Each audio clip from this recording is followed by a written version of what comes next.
everyone, it's Trishann Williams. I'm here with my brother James. Hey there.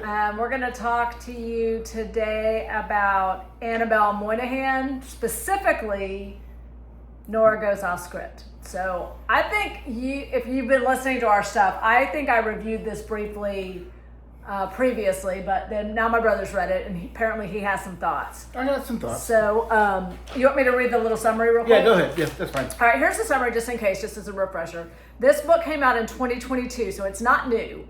But Nora Hamilton knows the formula for love better than anyone. As a Romance Channel screenwriter, it's her job. But when her too-good-to-work husband leaves her and their 2 kids, Nora turns her marriage's collapse into cash and writes the best script of her life. No one is more surprised than her when it's picked up for the big screen and set to film on location at her 100-year-old home. When former sexiest man alive, Leo Vance, is cast as her ne'er-do-well husband, Nora's life will never be the same. All right, go. Well, all right. First off, no, I think that would be accurate. Nora's life will never be the same because of all of this. I thought it was a really good book. I really enjoyed it. Couldn't put it down. I mean, I read because it got 4.04 on Goodreads, which is not. It's fine. Okay. People are going to have their opinion, and yeah, there were some flaws. We'll get to those. All right. But I wasn't a huge fan of Leo's character to begin with. Agreed. Just because he seemed arrogant, kind of snotty, and which he should. And he's a. So who is he to you? Is he Brad Pitt? He was a Brad Pitt. He was okay. I thought about a Tom Cruise, but he didn't seem to be quite as fun. Gay. And he's not gay. Whatever, Tom Cruise. Whatever. He's not either. But who's the other one? Pratt. Chris Pratt. Chris Pratt, kind of. Okay. Whatever. But he would be like. I didn't picture. Who was it that was sexiest man alive as well? Ocean's 11. George Clooney.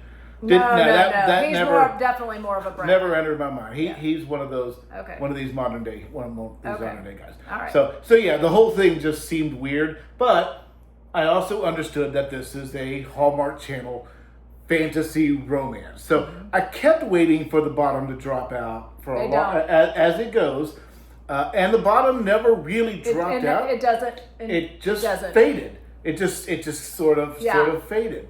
So it's a theme of hers. We'll talk about it. In more of her Monaghan's books. That's the theme of hers. Okay, okay, and that wasn't a problem. The problem that I had, number one, the ghosting part of it was way too long. It was stupid. And number two, it should have been figured out. I mean, months ago. That was the biggest criticism that other people had about her book. Months go by. Like, that was a phone call. And Wheezy should have. She's like, oh, I can't believe he did that to you. But she talks to him all the time. Yeah. So, yes. I agree. However, I did get a little teary-eyed when she won the Oscar. That was so great. And the spoilers, sorry. I don't know if you haven't read it by now, you're probably not going to. But anyways. But do, if you haven't. But that was a fantastic scene. I really enjoyed that little scene for it. Yep. And the ending was stupid, but it was satisfying. Yep. So, and it's exactly what it was meant to be. It was a feel-good romance. Nothing horribly tragic. I mean, you didn't get introduced to the husband, Ben, very much at all in this, and that's fine because I don't need to know anything about him. But if you're looking for just a feel-good romance, just know that maybe 2/3 of the way into it to about a quarter of the way, you could probably skip some of that stuff. Yeah. And I did. I found myself sort of flipping through, and I don't need to know about the school activities and just those little things. All in all, I really did enjoy the book. I'm glad that I read it, and I've recommended it to people at my store already. So what did you have to think? Well, so I read it again. When you were going to read it, because I read it the first time, I reviewed it. You're going to read it. You said you had lots of thoughts. I was like, well, I better read it again just to make sure. I need to start keeping a notebook because there were more thoughts I had on it, but I've lost it. And so I still did love it. And here's why I loved it. I want to be Nora. I loved her so much. Okay. Like, she's doing what I want to do.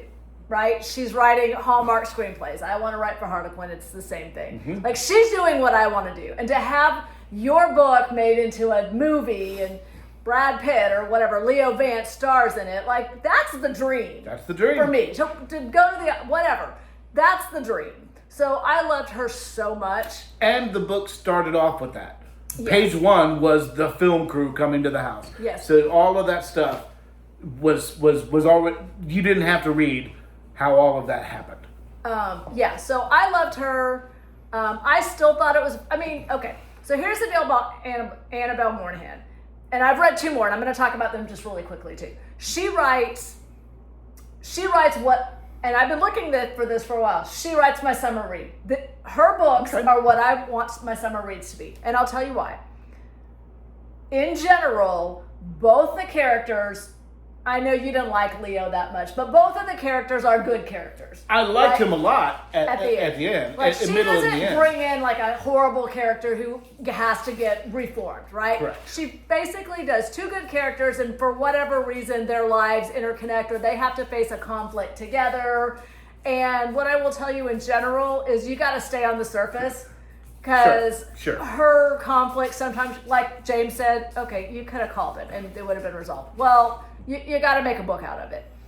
So you can't get in the weeds. It's not a get in the weeds. Don't get in the weeds. Because the book is short to begin with. I mean, It's short 200 and it's pages and or so. it's surface. Like, just read it on the surface. Read it at the beach. Read it on the surface. Don't get into it very much. Weep at the little sentimental parts, but don't. You can't. You can't. You can't. You just got to take it on the surface.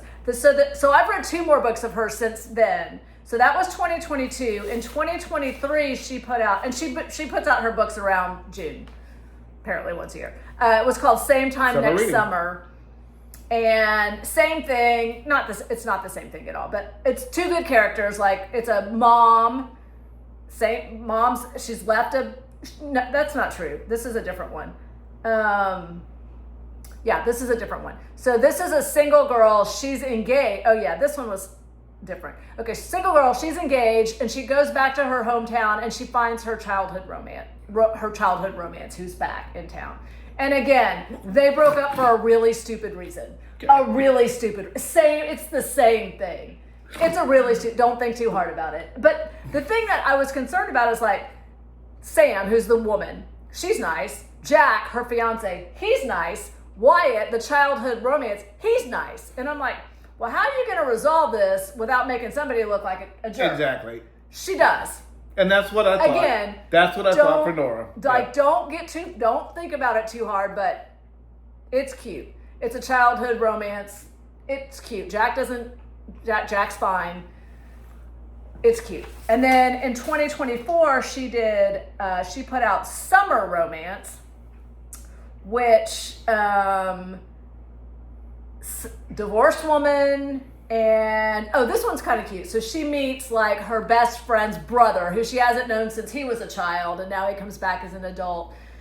It's cute. It was probably my favorite of them. I think her writing gets a little bit better every book that she puts out. Like, she's kind of learning. It's the same. It's very formula driven. It's woman. It's either a childhood friend or, some kind of triangle. If you like the Hallmark movies, it is. That's what this is. This one was that was probably my favorite. They this again. One? All of her Summer Romance. Summer Romance. No, Nora Goes Off Script is my favorite. Oh, was your favorite? Okay. But then of the 2 that I read since then, I like Summer Romance. Okay. I thought it was well written, but, like, her conflicts are not always believable. Like, you're always like, really? But that is okay, because I don't want to have to stress that something bad's going to happen. Like, I want to know in the back of my mind, okay, we're going to get through this, and this is going to be harmless. Like, that's what I want my summer read to be. I don't want to have to get all into it.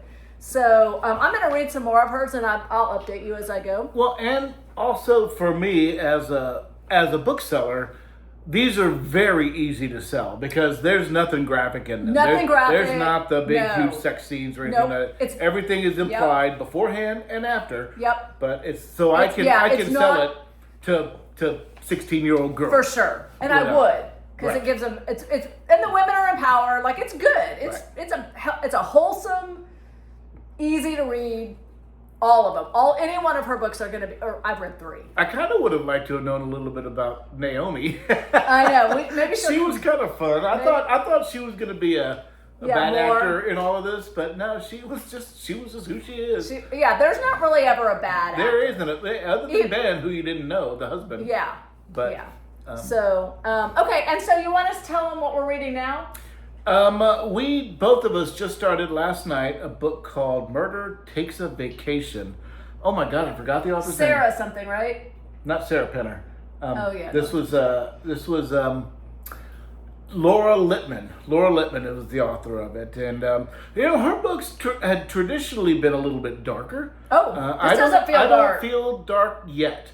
Maybe again, it gets dark. I'm only whatever I am, 20, 25 and I'm pages. maybe 50 pages in. Because I'm at where they just got to Heathrow. They just got to London.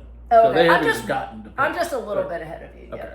I'm a little bit ahead. You will finish it before me. Just for sure. I'll finish it. Just so you know. You'll finish it tomorrow. Soon. Yeah, I'll finish it soon. But anyway, we'll when we finish it together, we'll review it. But so far, I like it. I think it's got a nice, fun, upbeat. We'll see if it turns dark. I do, because I don't know how long the guy lasts. Yeah. But so right now he seems kind of creepy, actually. I mean, he's being Maybe. very nice and polite, but it's almost like too much. An international, they start off in Boston, and she's going on a big long 7-day cruise. Yeah. But she spends time alone in Paris. So, and this random guy is trying to help her. So I have no idea how. Yeah. Right now he seems like somebody that has something. I'm keeping my eye on him. Keeping an eye. I'm watching you. We're watching you. I'm watching you. So. All right, but that's what we got going on. That's it. We'll talk to you soon. See you later.